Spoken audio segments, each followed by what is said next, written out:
వినమ్మా విను అమ్మాయి నా పక్కన మీకు కొత్తగా నేర్చుకున్నారు ఈ డ్రామాలు. ఆ పక్కనుండు. పోలీసులు మీరు ఎవరైనా సరే ఇవ్వాలంటే ఆ పక్కనుండి నేను తీసుకుంటాను, మర్యాదగా మాట్లాడతాను. అంతేగాని మధ్యలో వచ్చి డిస్టర్బ్ చేస్తే మాత్రం మంచిది కాదు.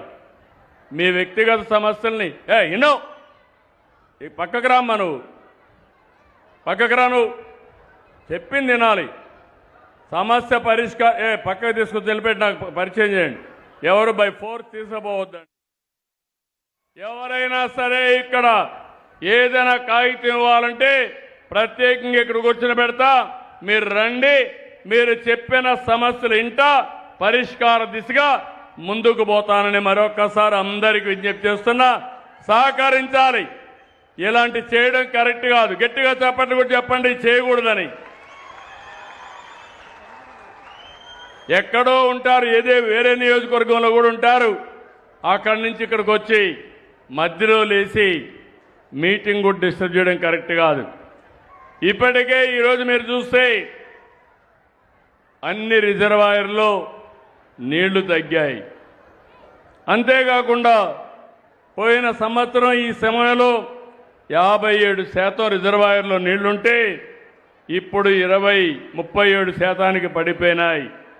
ఇంకో పక్క 22% వర్షపాతం తక్కువగా పడే పరిస్థితికి వచ్చింది. దీన్ని కూడా మనం అధిగమించాలి. అందుకే నేను ఒక కార్యక్రమం ఇచ్చాను. ఆ కార్యక్రమం జలధార జలహారతి. నేను మీ జిల్లా కలెక్టర్ని ఇక్కడే మంత్రి గారిని మనస్ఫూర్తిగా అభినందిస్తున్నాను. ఈ జిల్లాలో కొలిమిగుండ్ల మండలంలో కేవలం 8 రోజుల్లో 18 కిలోమీటర్లు ఫీడర్ ఛానల్ చేసి 10 చెక్ డ్యాములు పునరుద్ధరించి 1707 ఎకరాలు ఆయకట్టుని స్థిరీకరించారు. గట్టిగా చప్పట్లు కొట్టి మీరందరూ కూడా అభినందించాలి. ఇది జలధార విజయం. ఈ విజయానికి కారకులైన ఆఫీసర్ని మనస్ఫూర్తిగా అభినందిస్తున్నా. మనం గుర్తుపెట్టుకోవాలి, భగవంతుడు వర్షాన్ని ఇస్తే ఆ నీళ్లన్నీ కిందికి పంపించి మనం కరువు బారిన పడుతున్నాం. అట్లా కాకుండా ఎక్కడ పడిన వర్షపు నీటిని అక్కడే భూగర్భ జలాలుగా మార్చుకోవాలి. అది చేయగలిగితే కరువు అనే మాట రాదు.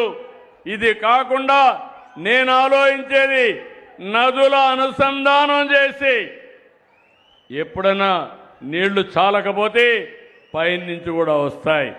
అన్ని ప్రాంతాలకు కాలువలు వస్తాయి.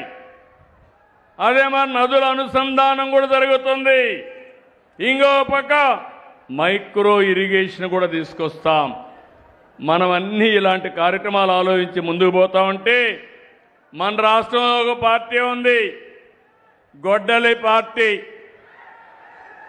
అవునా కాదా? గొడ్డలి పార్టీ అనేవాడు చేలిపైకెత్తండి. నేరాలు చేస్తారనేవాడు చేలిపైకెత్తండి. మీరు చూస్తే ఇటీవల కాలంలో ఆ మనమంతా మీ సమస్యలు ఎట్లా పరిష్కారం చేయాలని నేను ఆలోచిస్తున్నా. మీకు సంక్షేమం ఎట్లా ఇవ్వాలని ఆలోచిస్తున్నా. మిమ్మల్ని ఏ విధంగా ముందుకు తీసుకుపోవాలని ఆలోచిస్తున్నాను. వాళ్ళు మాత్రం విసుగు విరామం లేకుండా కుట్రలు కుతంత్రాలు చేస్తున్నారు.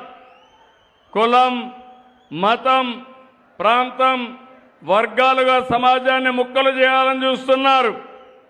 ఇక్కడ ఎప్పుడు కూడా మీరు గుర్తుపెట్టుకోవాలి, ఒకప్పుడు రాయలసీమలో ముఠాలుండేటివి. ఈరోజు గర్వంగా చెప్తున్నా, రాయలసీమలో ముఠాలు లేకుండా చేసిన వ్యక్తిని నేనే. Party Telugu Desam party. ఇంకో పక్క హైదరాబాద్లో మత కలహాలు ఉండేటివి. మత కలహాలు పూర్తిగా అణచివేసిన పార్టీ తెలుగుదేశం పార్టీ. ఒకప్పుడు సిద్ధాంతపరంగా నక్సలైట్స్ ఉండేవాళ్ళు, దానివల్ల నష్టం అని చెప్పాను. వినలేదు.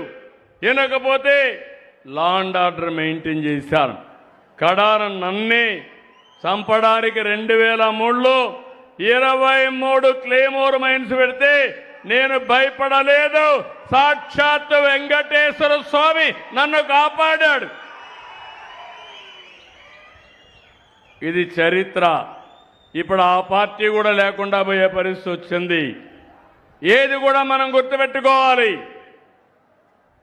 ప్రజాస్వామ్యంలో హింసకు తావు లేదు.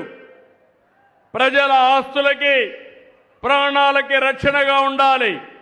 ఆడబిడ్డలు స్వేచ్ఛగా తిరగాలి.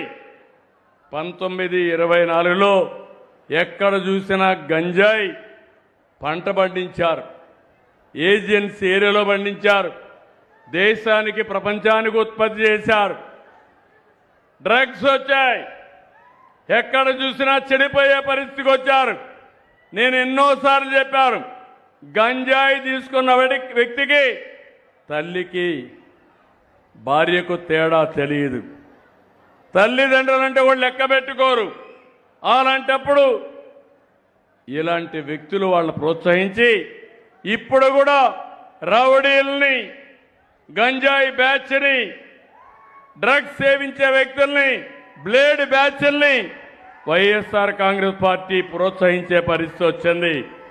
ఇక్కడుండే మీరు గుర్తుపెట్టుకోవాలి, 2 ఏళ్లలో ఎక్కడా లా అండ్ ఆర్డర్ ప్రాబ్లం లేదు. అదే వీళ్ళు అధికారంలో ఉంటే శ్రీరాముడి తల తొలగించారు. అంతర్వేదిలో రథాన్ని దగ్ధం చేశారు. దుర్గమ్మ గుడిలో వెండి సింహాల్ని మాయం చేశారు. ఒక్కదానిపైన కూడా చర్య లేదు.